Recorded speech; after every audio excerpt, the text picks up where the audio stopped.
I want to give you 5 things that are going to totally kill a hunt and probably your hunting location too. These are things that you absolutely want to avoid. Otherwise, you are just going to torch your spot and greatly minimize your opportunity for success. Number 1 is going to be the wind. If you're not playing the wind, then you're just hunting recklessly. You're rolling the dice. And when you roll the dice, it's my experience, the house always wins. The house in this case being that buck that you're after. Listen, they're smart, and the one thing that they always trust more than anything is their nose. There's a lot of scent containment systems on the market. There's a lot of oversprays. There's a lot of cover scents. There's electronics.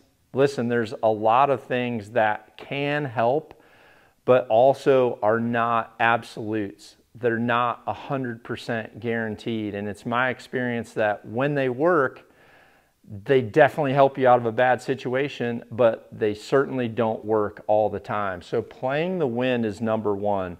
You have to look at the location that you're wanting to go to and decide, is the wind right for this location? And if it's not, and if your entrance and exit is not according to the wind, then again, you're rolling the dice, and this is a losing battle with whitetails. You have to play the wind. Think about it first before anything, because out of all their senses, their nose is the one that they do not second guess. Number 2 is going to be your travel. This is such an important thing because during the rut, your success skyrockets when you aren't having to travel to and from your locations during the daylight. This is something that's mentally challenging to do because it's tough to go and sit all day. And sometimes some people just don't have vacation time to do that. And in that case, your travel has to be at the top of your list of what can wreck a spot more so than help you have success at a spot. I make sure my travel to and from is quiet so that if I do have to go in and out during daylight, I'm minimizing sound. The other thing is every time you go in or have to then come out or then go back in at the end of the day and then come back out again, well, now you've put literally 4 scent trails down to where any animal that's crossing that scent trail is now knowing that there has been human presence. And when that happens, your opportunity for success just dramatically declines, goes down the toilet. So your travel to and from needs to be something that you're thinking about. And if you have a choice on a stand of which one to go to, depending on what that wind's doing or how quiet or noisy that stand is, or whether or not you can be there for the day, well, that travel factor could help you decide what stand to go to, whether it's stand A or stand B. Stand A, if it's a stand that's really close to access, like I've talked about having stands that are close to a road or close to a trailhead or parking so that you can just get in there and get out. And that's a perfect example of a midday hunt where you have to travel in the daylight, where that can help your opportunity. Number 3 is going to be full send. If you're going full send during the rut, you are reducing your chances. Trust me. And I've been a kid where an hour in the stand feels like a day and a half a day in a stand feels like a week. And what happens when you get bored? You start to fool around, jack around. And next thing you know, this squirrel that's over there, you've got a small game tag. Here's a squirrel. I'm going to shoot this squirrel or rabbit or whatever it is. If you're doing that, then you're playing into these other mistakes, because whitetails, and if you think about big bucks, if you've ever seen one, when he is kind of being sneaky and like kind of coming into a location where he's going to start looking for does or whatever, what you'll find is a lot of times they don't just expose themselves out into a field. They'll slither up to that field edge, those ears go forward, and they just lock in and they listen and they look.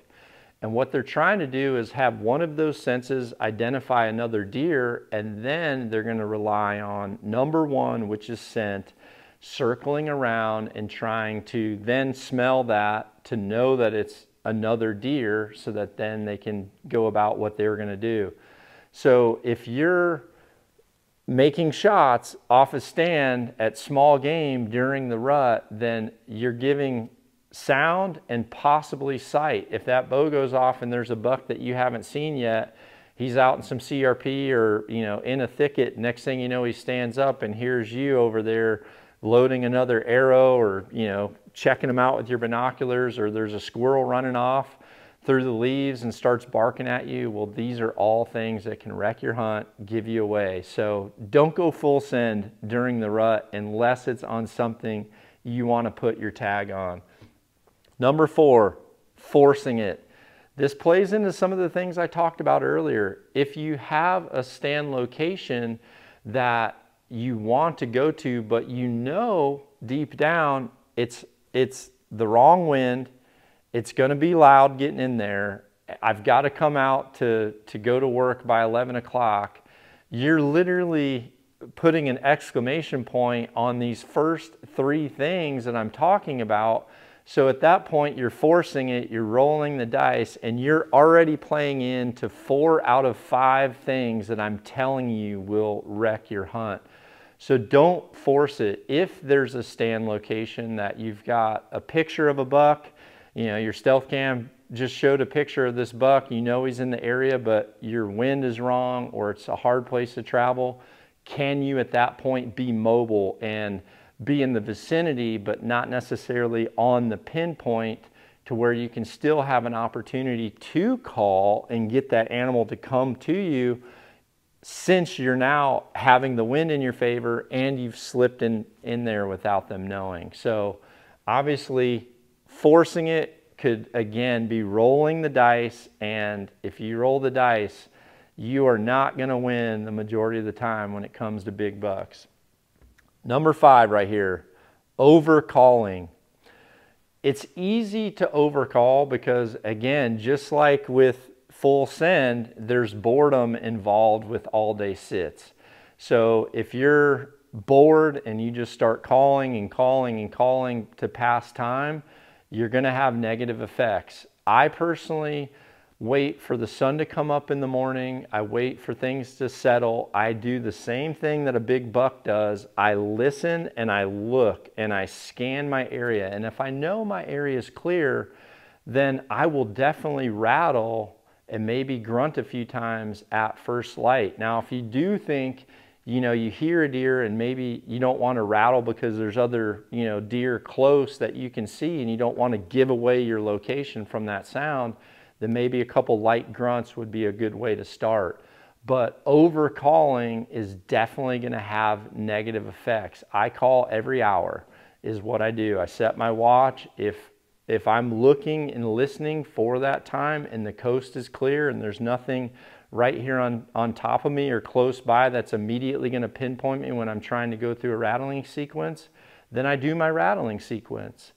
Now, the other thing is, make sure you're not calling to bucks that you don't have intention to fill your tag with. This is something I see all the time with new hunters, because you're wanting to practice or you're wanting to see how they respond. And listen, how they're going to respond is they're going to look at it and they're going to listen and they're going to try to figure out where that sound's come from. They're going to try to look at the sound, and then they're immediately going to their number 1, which is smelling what the heck is doing that and making sure it's another deer. In any of those cases, if you're doing that, eventually they are going to realize that that call has came from a human, because if they hear it and they come to investigate it, yes, you might get a cool interaction right here underneath you or in front of you. However, eventually what's going to happen is they're going to keep looking and looking and looking and listening, and chances are you moving in any type of form or fashion are going to give away that location, and it is not going to be a good situation. Listen, these 5 things right here are things that I will promise you will totally change your success as a whitetail hunter, especially during the rut. Don't do these things, and what you can do is put your tag on another big one.